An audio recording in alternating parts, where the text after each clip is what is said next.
বলে রাখতে চাই, আমি আগেও বলেছি, রাষ্ট্র মহাপরাক্রমশালী। রাষ্ট্রের বিরুদ্ধাচরণ করার দুঃসাহস দেখাবেন না। জাতির পিতা বঙ্গবন্ধুর যদি ঐশ্বরিক ক্ষমতা না থাকতো তাহলে জাতিকে স্বাধীনতা দিতে পারে না। আজকে তারা বঙ্গবন্ধুর বিরুদ্ধে কথা বলছে, কালকে তো গোটা বাংলাদেশের বিরুদ্ধে কথা বলবো। আমরা এটাকে ইসলামে হুকুমত করতে হবে, শরিয়ায় চালু করতে হবে।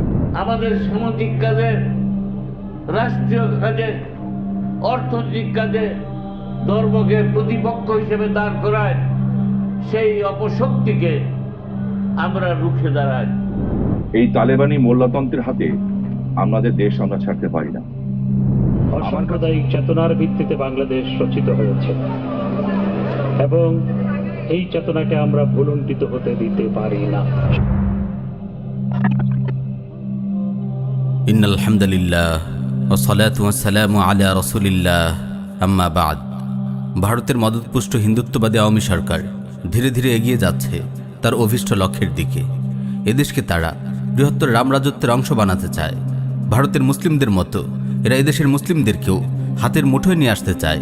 এই লক্ষ্যেই হিন্দুত্ববাদী ভারত পরিকল্পিতভাবে আওয়ামী লীগকে ক্ষমতায় টিকিয়ে রেখেছে। তাদের মাধ্যমে এদেশে বাস্তবায়ন করেছে হিন্দুত্ববাদী এজেন্ডা। প্রশাসনে হিন্দুয়ানীকরণ চলছে অপ্রতিরোধ্যভাবে। হিন্দু জঙ্গি সংগঠন ইসকন দেশের সর্বত্র বিস্তার করেছে হিন্দুত্ববাদের নখর থাবা।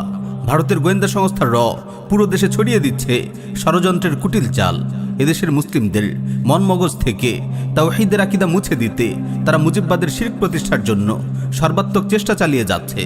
দেশ জুড়ে অসংখ্য মূর্তি স্থাপন করে তারা পুরো দেশকে পূজা মণ্ডপে পরিণত করছে। তাগুত সরকারের এমপি মন্ত্রীরা বিভিন্ন সভা সমাবেশে একের পর এক ইসলাম বিরোধী বক্তব্য দিচ্ছে। দেশের সম্মানিত আলিমদেরকে নিয়মিত হুমকি ধমকি দিচ্ছে, তাদের ভাবমূর্তি ক্ষুণ্ণ করার চেষ্টা করছে, অসাম্প্রদায়িক চেতনার নামে কুফুরি ফেরি করছে। মুজিববাদের কুফুরিকে সর্বত্র ছড়িয়ে দেওয়ার লক্ষ্যে মিডিয়া জোরে সোরে অপপ্রচার চালাচ্ছে। প্রিয় ভাইয়েরা, এক ভাস্কর্য ইস্যুতেই আপনারা দেখেছেন শত শত মুসলিমের বাচ্চা মুজিববাদের চক্করে পড়ে মুরতাদ হয়ে গেছে। ইসলামের সুস্পষ্ট বিধানকে তারা প্রত্যাখ্যান করেছে। তাদের খোদা মুজিবের মূর্তি স্থাপনের বিরোধিতা করার অপরাধে তারা শত শত আলিমকে অপমান করেছে। অসংখ্য দিনই মাহফিল বন্ধ করে দিয়েছে। আমার মুসলিম ভাইয়েরা, আমার সম্মানিত আলিমগণ, আজ থেকে 3 বছর আগে আমরা বলেছিলাম বাংলাদেশের মুসলিমদের সতর্ক হতে হবে। তা না হলে আমাদের নিজের মাটিতেও আমাদের অবস্থান সংকুচিত হয়ে আসবে। আজ এই কথার বাস্তবতা সকলের সামনে স্পষ্ট। আমরা আবারও আপনাদের সতর্ক করছি, আর বেশি সময় নেই। আমরা খাদের কিনারায় এসে দাঁড়িয়েছি। ভারতের মদতপুষ্ট হিন্দুত্ববাদী আওয়ামী লীগের এমপি মন্ত্রীরা আজ বুক ফুলিয়ে দিনের আলোয় আলেম ওলামাদের পেটানোর হুমকি দিচ্ছে। অবস্থা কোন পর্যায়ে গেছে চিন্তা করুন। সামনে অবস্থা আরও খারাপ হবে। একটু ভেবে দেখুন তো, কিভাবে এই হিন্দুত্ববাদী শক্তি আমাদের উপর চেপে বসলো, কিভাবে মুসলিমদের মাটিতে মালাউন মুশরিকদের এমন শক্তি হলো। একটু খেয়াল করলেই আপনি বুঝতে পারবেন। মুশরিকরা এই ক্ষমতা হিন্দুত্ববাদের নামে অর্জন করেনি। হিন্দুত্ববাদের স্লোগান দিয়ে রাম হনুমানের কথা বলে বলে আজ এরা এত শক্তিশালী হয়নি, বরং তারা এই শক্তি অর্জন করেছে মুজিববাদের নামে, সেকুলারিজম আর গণতন্ত্রের নামে। গণতন্ত্র আর ধর্মনিরপেক্ষতার নামে তিলে তিলে বাংলাদেশের মুসলিমদের থেকে সব ক্ষমতা কেড়ে নেওয়া হয়েছে। ধাপে ধাপে আমাদের দুর্বল করা হয়েছে, আমাদের বন্দী করে ফেলা হয়েছে, আমাদের হাত পা বেঁধে ফেলা হয়েছে।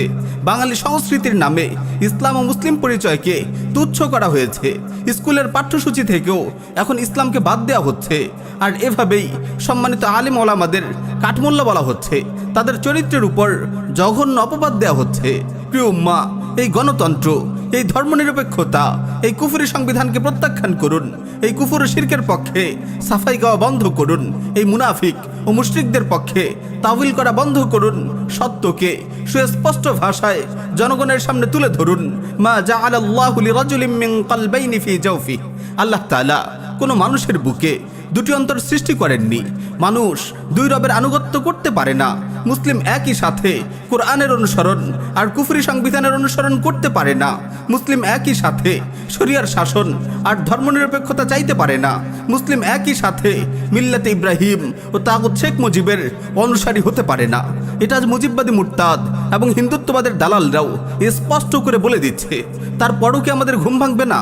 আসুন আল্লাহর রজ্জুকে শক্তভাবে আঁকড়ে ধরি, আব্রাহাম লিঙ্কনের কুফরি গণতন্ত্রকে ছুঁড়ে ফেলে নবী মানহাজকে আঁকড়ে ধরি, দাওয়া এদাদ ও জিহাদের পথ ধরি।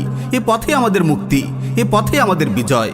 প্রিয় ভাইয়েরা, সময় এসেছে সংঘবদ্ধ হওয়ার, মুজিববাদের মতো কুফরি মতবাদের বিরুদ্ধে আওয়াজ তোলার। আসুন আগামী প্রজন্মকে মুজিববাদের কুফরি থেকে বাঁচাতে এবং এদেশকে হিন্দুত্ববাদী আগ্রাসন থেকে মুক্ত করতে আমরা ইলমি ও ইমানি ইদাদ শুরু করি।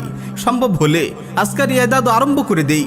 দিন যতই যাচ্ছে ততই হিন্দুত্ববাদ এদেশে শক্তি সঞ্চয় করছে। তাই আমাদের প্রস্তুত হতে হবে এখনই, কারণ গাজওয়াতুল হিন্দের প্রেক্ষাপট তৈরি হয়ে আসছে খুব দ্রুতই। তৈরি হচ্ছে উভয় শিবির। ইনশাআল্লাহ রাসূলুল্লাহর প্রতিশ্রুতি অনুযায়ী তাওহীদ ও শিরকের এই লড়াইয়ে তাওহীদেরই বিজয় হবে। ইনশাআল্লাহ রাসূলুল্লাহর প্রতিশ্রুতি অনুযায়ী তাওহীদ ও শিরকের এই লড়াইয়ে তাওহীদেরই বিজয় হবে।